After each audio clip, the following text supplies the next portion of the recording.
1 2 11 12 13 14 19 20 21 22 23 চাটমোহর আকসোয়াইল একটা বাড়িতে আসছি। আর এই বাড়ির মানুষগুলোর কষ্ট দেখেই মূলত আমার এখানে আসা। এই যে ঘরটা দেখতেছেন না, এই ঘরটা যে অবস্থা হয়েছে তার আগে আমি একটু দেখাই, একটু আসেন, এখানে আসেন। ওনাদের অবস্থা দেখেন, এই ঘরটাতেই ওনারা থাকতো। ঘরের অবস্থা দেখেন। আর অল্পের জন্য একটা বাচ্চাও বেঁচে গেছে। আমরা তাদের কাছ থেকে একটু তাদের কথাগুলো একটু শুনবো। আর এই শীতের মধ্যে আপাতত ওনাদের থাকার এই জায়গাটা যে শীত, এর মধ্যে কিন্তু এই টিনের ঘরে থাকা এমনি কষ্ট, তারপরে আবার পুড়ে টুড়ে গেছে, সব মিলে তারা অনেক সমস্যার মধ্যে আছে।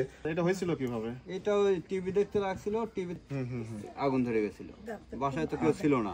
আচ্ছা আচ্ছা, বাচ্চা ছিল, বাচ্চা ওই এখানে হচ্ছে আপনার চুলা ছিল। হ্যাঁ হ্যাঁ, এই ছেলেটা চুলেও লাগেছিল, সব পুড়ে গেছে, এই সাইডে হয়ে গেছে। আচ্ছা আচ্ছা, ঠিক আছে ঠিক আছে, যাক আল্লাহ বাঁচাইছে যে এটুক মানুষ। তোমার নাম কি? সিয়াম। সিয়াম, স্কুলে যাও? যাক মাশাআল্লাহ। ইকবাল ভাইয়ের সাথে আমার অনেক দিনের সম্পর্ক এবং তার মাধ্যমে আমি একটা ভিডিও পোস্ট করেছিলাম, তিনি দেখেছেন। দেখে তিনি কিন্তু এই ইকবাল ভাই কিন্তু পাশে দাঁড়ানোর প্রতিশ্রুতি জানিয়েছেন এবং সকলের সহযোগিতা কামনা করেছেন। তিনি ভিডিওটা দেখে খুবই দুঃখ প্রকাশ করেছেন। শুধু আমি তাই নয়, তিনি আমার শ্রদ্ধেয় বড় ভাই, আমি বলবো আমার পাবনা জেলার রিয়েল হিরো। আমার ভাষায় আমি বলি, তিনি কিন্তু সবসময় বলেন খালি পকেটে, শূন্য পকেটে সকলকে যেতে হবে, কাফনের কাপড়ে কখনো পকেট হয় না। তো যাই হোক, উনি অসাধারণ একজন মানুষ। উনি আমার ডাকে চাটমোহর উপজেলায় সাড়া দিয়েছেন, এজন্য আমি তার প্রতি কৃতজ্ঞতা প্রকাশ করছি। আপনার দিয়া ৫,০০০ টাকা ওনাদের হাতে তুলে দিলাম। আপনি কত টাকা দিয়েছেন ওনাদেরকে বলে দেন, আপনার কথা শুনতে আছে সবাই। আসসালামু আলাইকুম। ওয়ালাইকুম আসসালাম। আমি শফিক ভাইয়ের কাছে ৫,০০০ টাকা নগদে পাঠিয়ে দিয়েছি আমার ইকবাল ফাউন্ডেশনের পক্ষ থেকে, এবং উপহার স্বরূপ সবাইকে শুভেচ্ছা অভিনন্দন থাকলো। আর চাটমোহরবাসীকে ধন্যবাদ। আচ্ছা ঠিক আছে, ভাই কিন্তু নিজেই বললো যে ৫,০০০ টাকা ওনার পক্ষ থেকে উপহার হিসাবে দিয়েছে। আর একটা কথা বলি, যে মানুষটা এই টাকাটা আপনাদেরকে দিল, উনি কিন্তু যতই আমেরিকায় থাকুক, পৃথিবীর যে প্রান্তেই থাকুক, কোনো প্রবাসী কিন্তু কেউ টাকা এমনি দেয় না। উনি কিন্তু আমেরিকায় থাকলে উনি কিন্তু অনেক পরিশ্রম করে। শুধু উনি না, যত প্রবাসী ভাইরা আছে সবাই কিন্তু অনেক পরিশ্রম করে। ইকবাল ভাই কিন্তু উনি কিন্তু নাইট ডিউটি করতেছে। নাইট ডিউটি অবস্থায় নাইট ডিউটি করে যে রোজগার করে, ওখান থেকে উনি চায় যে আমি দেশের মানুষের জন্য, যারা বিপদগ্রস্তের মধ্যে আছে, অসহায়ের মধ্যে আছে, তাদের জন্য আমি কিছু করতে চাই। ওখান থেকে কিন্তু উনি এই টাকাটা দিয়েছে।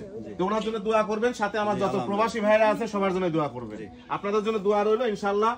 আপনাদের বিকাশ নাম্বার আবার বলে দেন, যে বিকাশ নাম্বারে সবাই সহযোগিতা করতে পারবে। আপনি আবার এই বিকাশ নাম্বার বলে দেন, আপনি যেন অন্য কেউ যদি সহযোগিতা করতে চান ওনার এই নাম্বারে করতে পারবেন।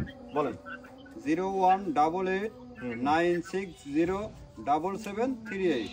এই পার্সোনাল বিকাশ এবং নগদ? জি, দুইটাই, বিকাশ এবং নগদ। ধন্যবাদ। ওনার মুখ থেকে শুনলেন, এবং এই নাম্বারটা আপনারা স্ক্রিনে ওনার কণ্ঠ এবং স্ক্রিনের নাম্বার একসঙ্গে মিলিয়ে নিয়ে আপনারা সহযোগিতা করবেন। আর আরেকটা কথা বলি, আমি কিন্তু ব্যক্তিগতভাবে কখনো কোনো মানুষের কাছে টাকা চাই না যে এটা আমার বিকাশ নাম্বার, আমাকে টাকা দেন, আমি মানুষকে সহযোগিতা করব। এই ধরনের কোনো ভিডিওর মধ্যে আমি বলি নাই যে ভাই এটা আমার বিকাশ নাম্বার, আমাকে টাকা দেন। কোনো ভিডিওর মধ্যে বলি নাই। আমার ভিডিওর যদি কেউ চুরি করে, যদি স্ক্রিনের পর নাম্বার দিয়ে এইভাবে যদি কেউ করে, এটার জন্য দায়ী কিন্তু আমি থাকবো না। আমি কিন্তু বলে দিচ্ছি, আমার সৌদি আরব থেকে এখন পর্যন্ত কখনো কোনো জায়গায় আমি কাউকে বলি না যে আমাকে টাকা দেন, আমি এটা করবো ওটা করবো, কখনো আমি এই ধরনের কাজ করি না। আমি পারলে নিজে থেকে সহযোগিতা করি।